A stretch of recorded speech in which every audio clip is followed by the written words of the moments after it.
오늘 본 말씀을 가지고 내 마음도 모르면서 영화 제목 같죠? 예, 설교 제목을 함께 은혜를 나누겠습니다. 하나님의 은혜와 우리 주 예수 그리스도의 평강이 강림절 둘째 주일을 맞이한 우리 태연의 성도들과 이 시간도 함께 온라인으로 예배드리는 모든 주의 백성들 가운데 함께 하시기를 주님의 이름으로 축원합니다. 코로나 오미크론 공포가 이제 다시 사람들의 마음을 위축시키고 있습니다. 담임 목사로서 저는 선제적으로 교회 오지 말라고 해야 될 때가 생길까봐 좀 안테나를 세우고 있어요.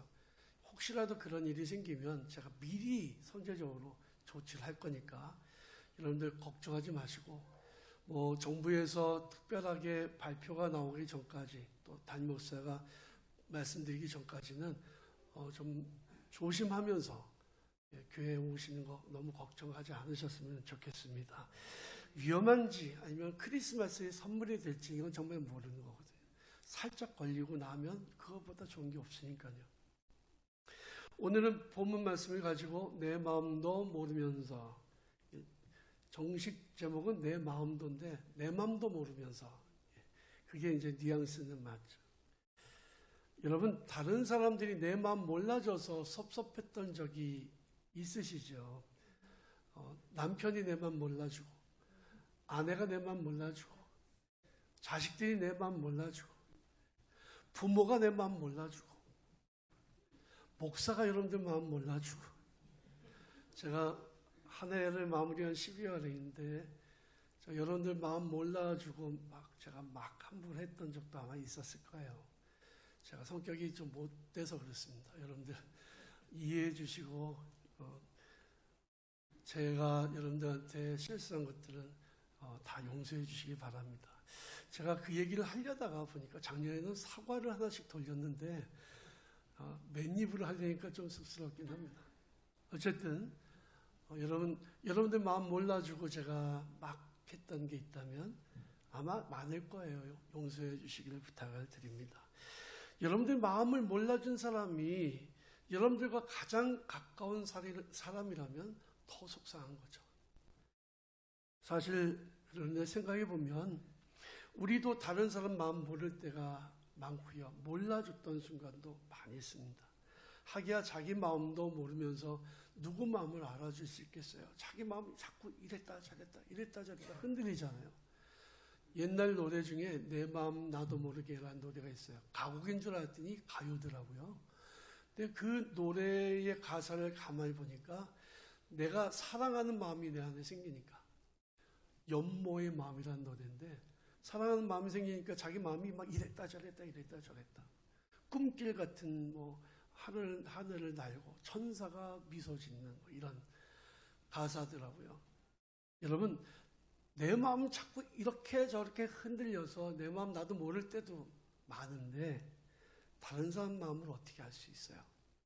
잘 몰라도 잘 헤아려서 미루어 짐작해서 그 사람의 마음을 인정해 주는 거, 이게 굉장히 중요한데 실질적으로 어렵습니다.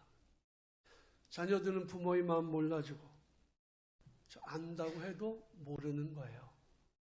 도무지 알 수 없는 게 부모의 마음이에요. 자기도 부모가 돼보고 자식을 키우면서 자식이 힘들게 할 때, 자식이 속삭일 때 어렴풋이 알 수 있는 게, 그때 엄마가 속상했겠구나, 힘들었겠구나, 이런 것들을 어렴풋이 짐작하는 거죠.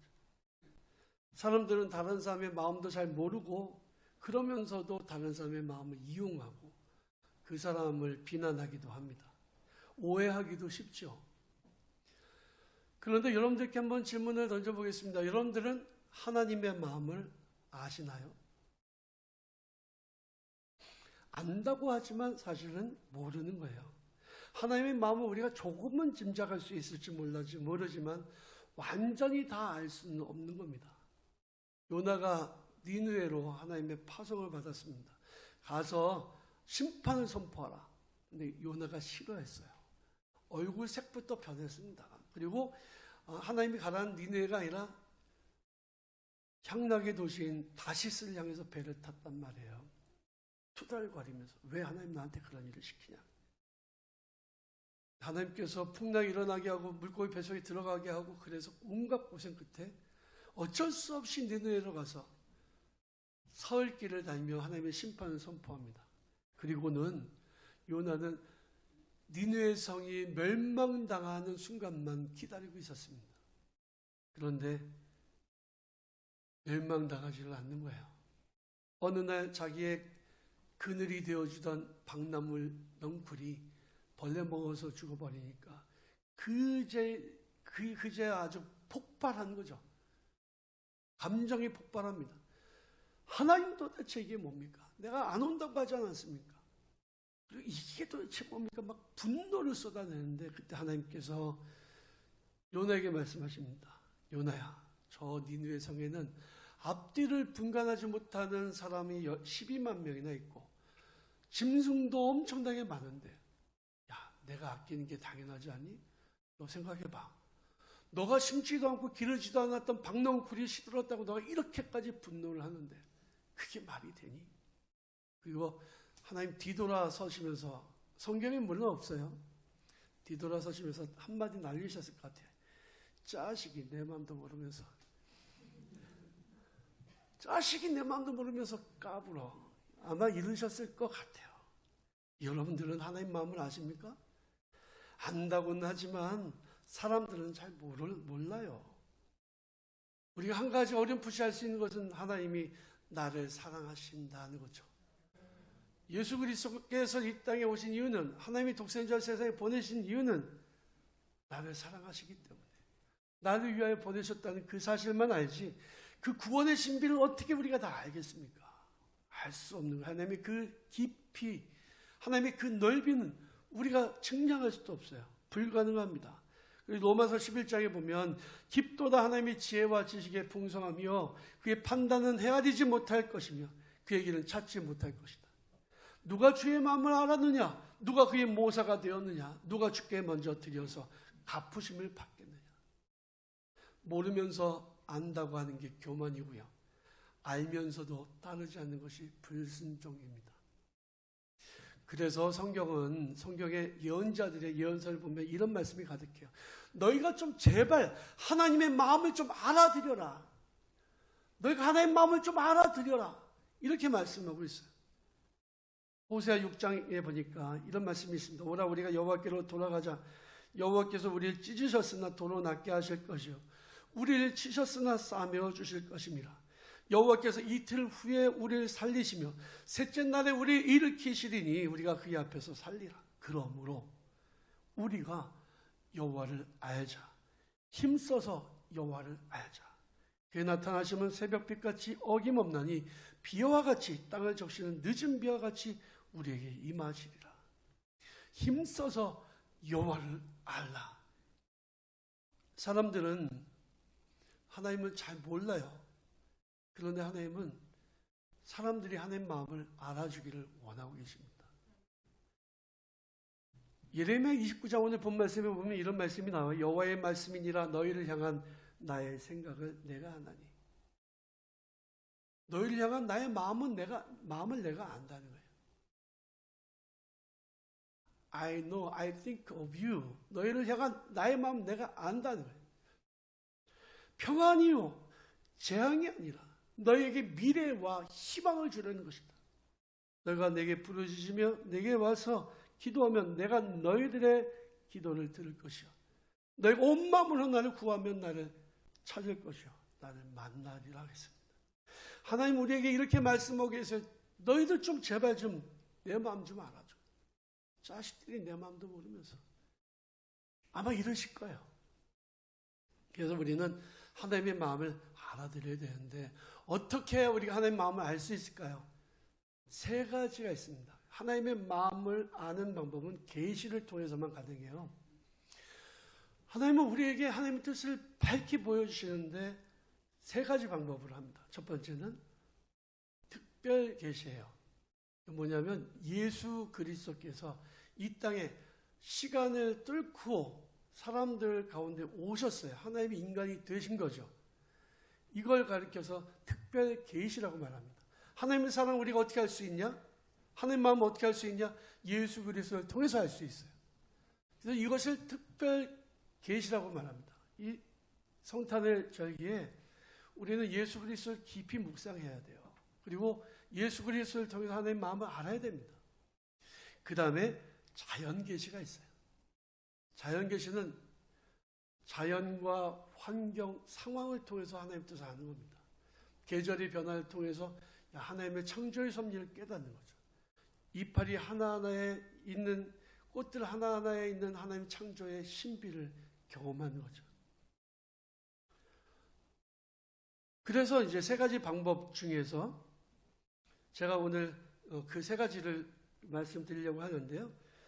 이보다 더 큰 왕도는 없어요. 이것들은 우리가 몰라서 안 하는 게 아니고 신앙적으로 게을러서 세상적으로 너무 바쁘다는 핑계로 하지 않는 것들입니다. 하나님의 마음을 아는 방법은 첫째로는 상황과 환경을 통해서 아는 거예요.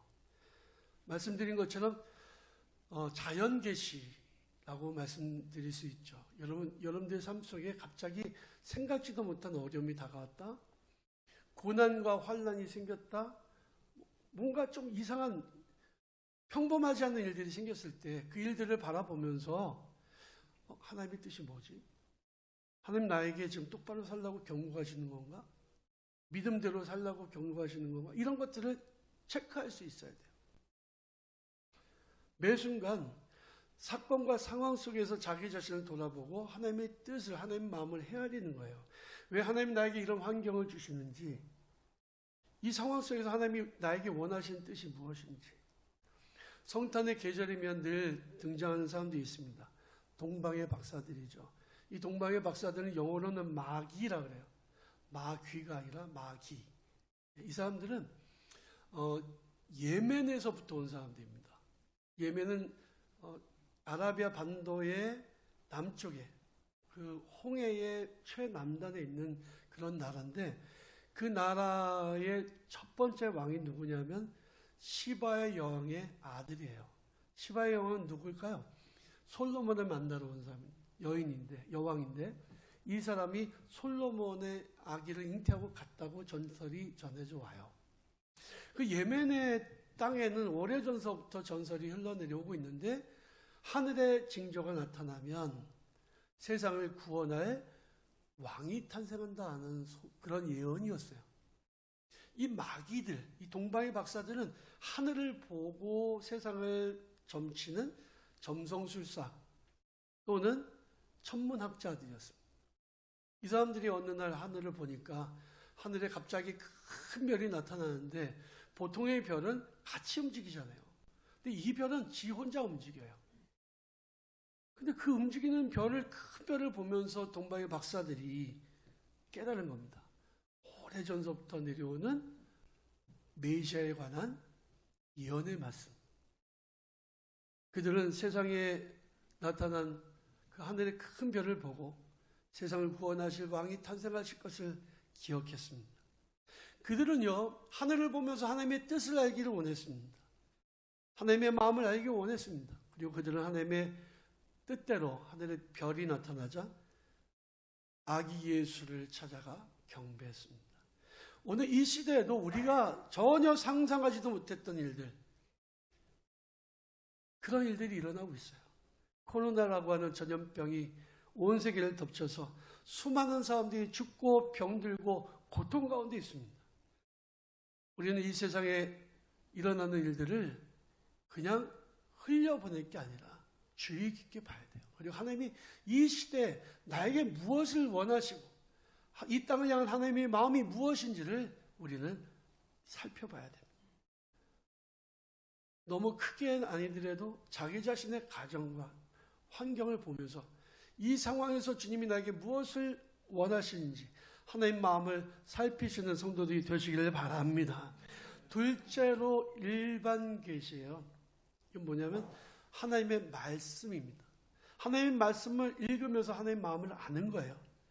우리 하나님의 마음을 아는 방법은 계시를 통해서 가능한 거죠. 과거에는 예언자들이 있었습니다. 예언자들이 하나님의 마음을 바로바로 백성들에게 선포했어요. 그런데 지금은 예언자가 없습니다. 지금은 누가 있나요? 목회자들이 있죠. 목사님들이 있죠. 목사님들이 과거의 예언자들처럼 하나님의 말씀을 받아서 그냥 성경도 없이 그냥 마음대로 한다. 이건요, 굉장히 위험한 겁니다.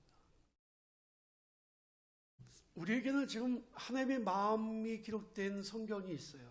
근데 참 신기한 것은 성경을 읽고 또 읽는데도 100번 읽어도 1000번 읽어도 그 같은 구절이 전혀 다르게 나에게 다가와요. 말씀을 준비할 때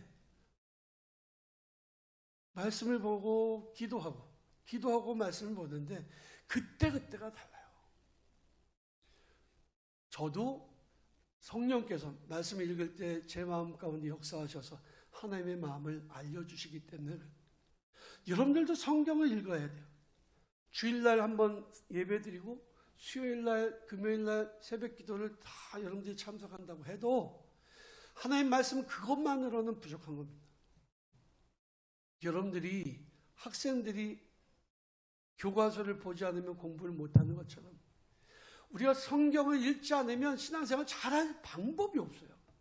하나님 마음을 모르는데 어떻게 알겠어요? 이번에 12월 달 성탄절을 우리가 맞이하고 또 송구영신 예배가 될 때까지 여러분들 한번 작정하시고 성경 읽으시면 좋을 것 같아요. 늘 하는 얘기지만 그냥 귀로 흘려 듣지 마시고 성경을 좀 가까이 하고 성경을 늘 읽으시길 바랍니다. 그리고 내년에는요, 여러분 한번 성경을 한번 완독하겠다. 1독이라도 완독하겠다 생각을 가지고 한 해를 시작하셨으면 좋겠어요. 하나님 마음을 아는 방법은 성경을 읽지 않고서는 알 방법이 없어요. 성경을 빼놓고 얘기하자 그러면 그건 이단입니다. 성경을 읽는 데는 물론 중요한 게 있습니다. 내 마음대로 내 멋대로 해석할 수는 없어서 신학이라는 게 존재해요. 그래서 목회자가 필요한 거예요. 여러분 성경 읽다가 혹시 막히는 부분이 있거나 모르는 부분이 있으면 언제든지 저한테 오셔서 전화로 하셔도 되고 문자로 하셔도 되고 찾아오셔도 되고 이해가 안 되는데 해석을 좀 해주십시오 라고 얘기하세요. 인터넷을 통해서는 해석을 하지 마세요. 왜냐하면 이단 특별히 신천지가 엄청나게 글을 올립니다. 그래서 같은 본문이라도 전혀 엉뚱하게 해석을 해요. 그래서 절대 그렇게 하시면 안 돼요. 성경 공부도 다른 데 가서 하지 마세요. 교회 와서 하시고 그리고 여러분들 담임 목사를 통해서 하시길 바랍니다. 우리가 말씀을 읽으면요 하나님의 뜻을 알 수 있어요. 디모데후서 3장에 보면 이렇게 기록되어 있습니다. 모든 성경은 하나님의 감동으로 된 것으로 교훈과 책망과 바르게 함과 의로 교육하기에 유익하니 이는 하나님의 사람을 온전하게 하며 모든 선한 일을 행할 능력을 갖추게 하려 함이라. 성경 읽지 않는 사람들은 하나님의 뜻을 알 수 없어서 제 마음대로 행동합니다. 제 뜻대로 살아갑니다. 이게 위험한 거예요. 우리가 말씀 가운데 주님과 동행하는 것은 굉장히 유익한 겁니다. 사랑하는 우리 태연의 성도 여러분, 말씀을 가까이 하시고 말씀을 읽으면서 하나님 마음을 알아나가시기를 바랍니다. 세 번째로는 날마다 기도하는 거예요. 이거는 뭐 귀에 못이 박히도록 듣는 이야기지만 기도하시나요? 안 하시는 분들이 훨씬 더 많을 겁니다. 우리가 기도하면요 신비한 일이 일어나요. 뭐냐면 내가 기도하려고 머리 숙이는 순간 성령께서 내 마음을 만지시기 시작하세요. 경험이 없으신 분들은 안 해봤으니까 모르는 거예요. 세상의 모든 걱정, 근심 다 내려놓고 조용히 머리 숙여보세요. 그러면 성령께서 내 마음에 터치를 하십니다. 그러면서 내가 하나님 마음을 조금씩 알아나가요. 자기 자신의 잘못들을 돌이키고 회개하고 뉘우치게 되고 하나님 마음을 알게 돼요. 왜? 성령께서 내 마음을 터치하시기 때문에 그렇죠. 고린도전서 2장 10절에 보면 이런 말씀이 기록되어 있습니다. 오직 하나님이 성령으로 이것을 우리에게 보이셨으니 성령은 모든 것 곧 하나님의 깊은 것까지도 통달하시느니라 했습니다. 하나님의 마음을 우리의 마음을 터치하시면서 기도할 때에 하나님의 마음을 우리에게 보여주신다는 거죠. 그래서 우리는 기도하는 것이 정말로 중요해요. 우리가 중요한 일을 결정해야 될 때 아니면 너무 힘들고 어려울 때에 기쁘고 감사할 때 기도해야 됩니다. 하나님의 뜻을 먼저 구하고 하나님의 인도하심을 구하는 게 정말로 중요해요. 우리 하나님의 마음을 알기 원한다면, 주님이 우리를 도와주시기를 원한다면 먼저 조용히 머리 숙여서 기도하시기 바랍니다. 주님, 제가 주님의 마음을 알기를 원합니다. 저를 도와주세요. 다른 기도 어려운 거 없어요. 하지 마시고 주님, 제가 주님 마음을 알게 하옵소서라고 기도하십시오. 빌립보서 4장 6절에 이런 말씀이 기록되어 있어요. 아무것도 염려하지 말고 다만 모든 일에 기도와 간구로 너희 구할 것을 감사함으로 하나님께 구하라. 그리하면 모든 지각에 뛰어난 하나님의 평강이 그리스도 예수 안에서 너희 마음과 생각을 지키시리라. 아니, 현실은 지금 고난이 일어나고 환난이 있어요. 그런데 내 마음이 이상하게 평안해. 하나님의 평강이 내 마음속에 있어. 왜 그럴까요? 우리가 결말을 알기 때문이죠. 하나님의 마음을 알기 때문이죠. 너희를 향한 나의 마음은 내가 안다. 그게 뭐야? 미래의 소망과 희망을, 장래의 희망을 주려는 것이다 라고 말씀하고 있습니다. 오늘 본 말씀에 보니까 너희가 내게 부르짖으면 내게 와서 기도하면 내가 너희들의 기도를 들을 것이요 너희가 온 마음으로 나를 들으면, 나를 구하면 나를 찾을 것이요 나를 만날 것이라고 하셨습니다. 기도하면서 사시기 바랍니다. 우리 하나님 마음을 알게 되면요, 우리는 적어도 어려운 일을 만나도 낙심하지 않게 돼요. 흔들리지 않게 돼요. 하나님 마음을 알게 되면요, 실패와 실수의 확률을 줄일 수가 있습니다. 잘못된 길로 가지 않게 됩니다. 하나님은 너희에게 평안을 주기를 원하고 미래와 희망을 주기를 원한다고 말씀하고 있어요. 사랑하는 성도 여러분, 이 성탄의 절기에 우리가 하나님 마음을 좀 알아듣기를 원합니다. 하나님께서 자식들 내 마음도 몰라주고 섭섭해하지 않도록 그렇게 하나님의 마음을 알아드리고 하나님의 마음을 기쁘시게 해드리고 하나님이 주시는 그리스도의 평강이 우리 안에 충만해서 어떤 상황 속에서 기뻐하고 감사하고 하나님께 영광 돌려드리는 복된 성도들 되시기를 주님의 이름으로 축원합니다.